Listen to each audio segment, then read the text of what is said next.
Shalom, salam sejahtera bagi kita semua di dalam nama Tuhan Yesus Kristus. Kembali dalam motivasi dan inspirasi dari Infinity Ministry, dan bulan ini kita bertemakan kesatuan gereja sebagai tubuh Kristus. Haleluya.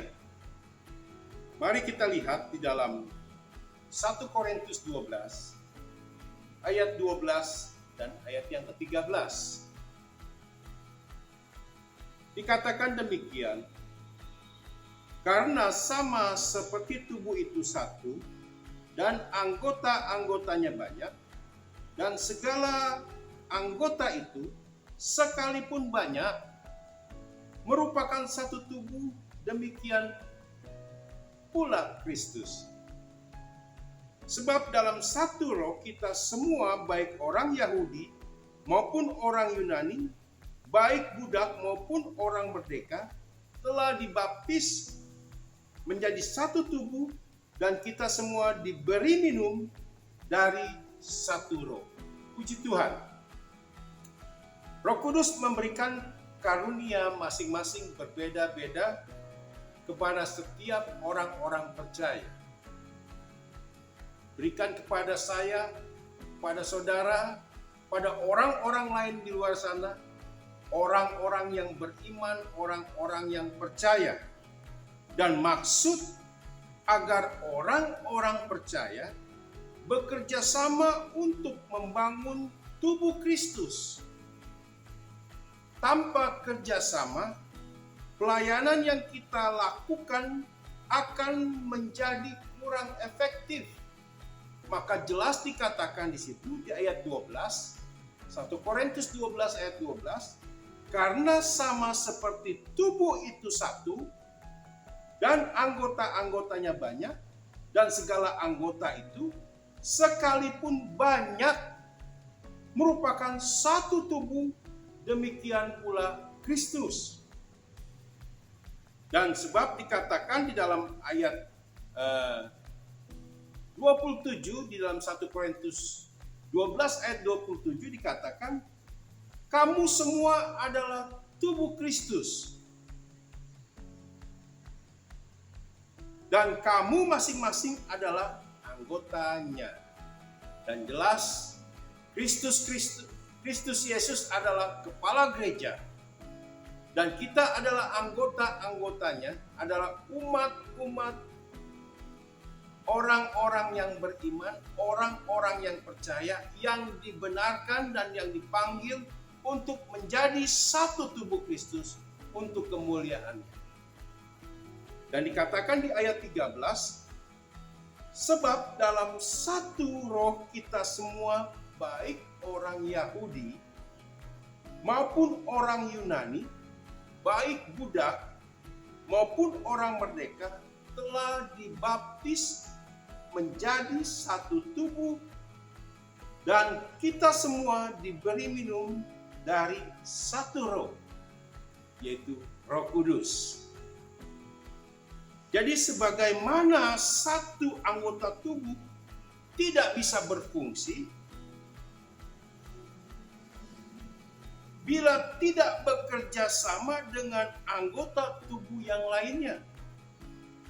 Demikian pula setiap orang percaya tidak mungkin bisa melayani dengan efektif bila tidak bekerja sama dengan anggota tubuh yang lain. Sebagai contoh, kita mempunyai tubuh jasmani yang ada. Kita ada mata, kita ada telinga, ada hidung, ada mulut, ada tangan, ada kaki.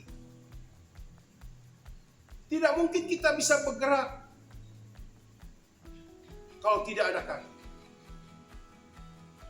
Tidak mungkin kita bisa mendengar kalau tidak ada telinga. Dan tubuh kita ini adalah satu. Semua satu. Satu tubuh.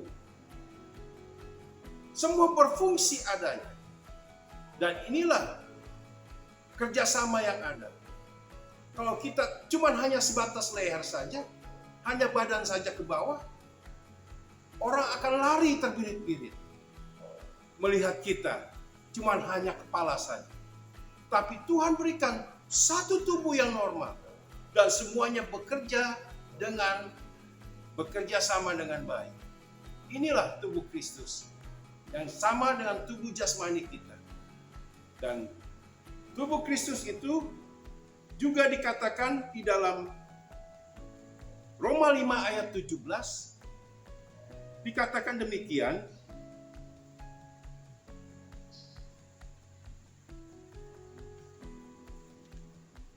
Roma 5 ayat 17, sebab jika oleh dosa satu orang maut telah berkuasa oleh satu orang itu, maka lebih besar lagi mereka yang telah menerima kelimpahan kasih karunia dan anugerah kebenaran akan hidup dan berkuasa oleh karena satu orang itu, yaitu Yesus Kristus. Oleh karena satu orang itu, kita semua diselamatkan.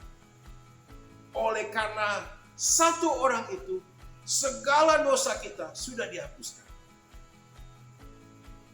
Jadi kita tahu bahwa Yesuslah pemersatu orang-orang percaya.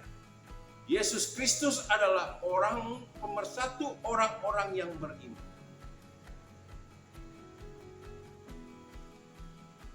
Di dalam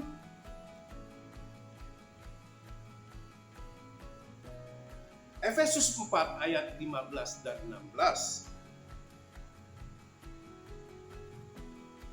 dikatakan demikian, Efesus 4 ayat 15 dan 16, tetapi dengan teguh berpegang kepada kebenaran, di dalam kasih kita bertumbuh di dalam segala hal ke arah Dia, Kristus, yang adalah kepala.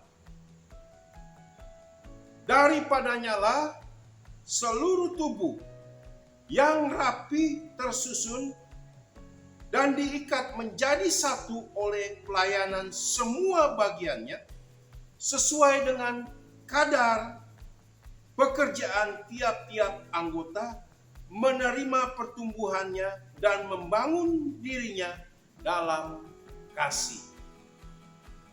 Jadi jelas sudah dikatakan di sini, Dia Kristus adalah kepala dan kita adalah anggota-anggotanya. Kita adalah anggota-anggota umat-umat yang beriman, yang percaya kepada Tuhan Yesus Kristus, yang sudah disatukan, dibenarkan, dipanggil untuk kemuliaan. Dan bayangkan saja, kalau apa yang akan dihasilkan bila pelayanan misi dilakukan secara terpisah dengan pelayanan gereja, apa yang terjadi? Dan apa yang akan terjadi dengan orang-orang yang bertobat sebagai hasil penginjilan pribadi bila mereka tidak bergabung dengan gereja lokal? Mereka sudah bertobat, percaya, tetapi mereka tidak bergabung, tidak bekerja sama dengan gereja-gereja lokal yang ada.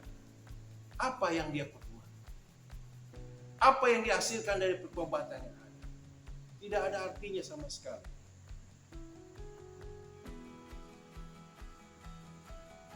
Sebaliknya, bayangkan pula dengan gereja yang giat melakukan pembinaan, tidak ada menjalankan visi sama sekali. Apa yang akan diperbuat? Orang percaya secara perseorangan tidak mungkin bisa melakukan hal-hal besar tanpa bekerja sama dengan orang-orang percaya. Orang yang mengaku percaya kepada Tuhan Yesus secara pribadi, namun tidak mau hidup dalam kebersamaan dengan orang-orang percaya, tidak mungkin mereka bisa bertumbuh dan berbuah. Tidak mungkin. Mereka sudah percaya kepada Tuhan Yesus, tetapi mereka tidak bekerja sama dengan orang-orang percaya lainnya Tidak mungkin mereka bisa bertumbuh dan berkembang. Tidak mungkin. Itulah makanya Yesus Kristus adalah pemersatu orang-orang percaya. Yesus Kristus adalah pemersatu bagi umat-umat pilihan Allah. Umat-umat yang beriman. Dan jelas dikatakan di dalam 1 Kolose 1 ayat 18.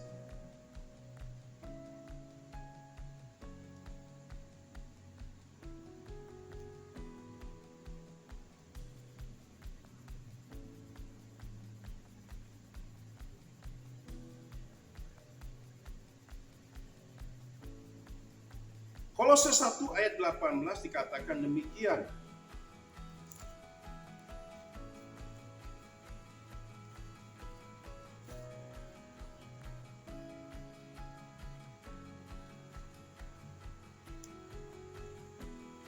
Kolose 1 ayat 18 dikatakan, ayat 17 kita akan baca lebih dahulu.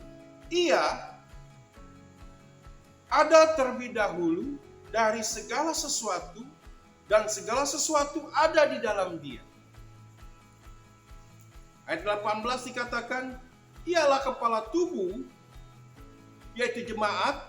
Ialah yang sulung yang pertama bangkit dari orang mati, sehingga ia yang lebih utama dari segala sesuatu. Dia yang lebih utama dari segala sesuatu. Jadi kita sudah memahami bahwa Yesus Kristus adalah pemersatu bagi orang-orang percaya. Bagi saudara, bagi saya, dan bagi orang-orang di luar sana yang percaya kepada Tuhan Yesus, Dia akan membenarkan kita, menyatukan kita, dan Dia yang akan menguduskan kita untuk kemuliaan. Puji Tuhan. Tuhan Yesus memberkati kita semua. Haleluya. Haleluya. Amin.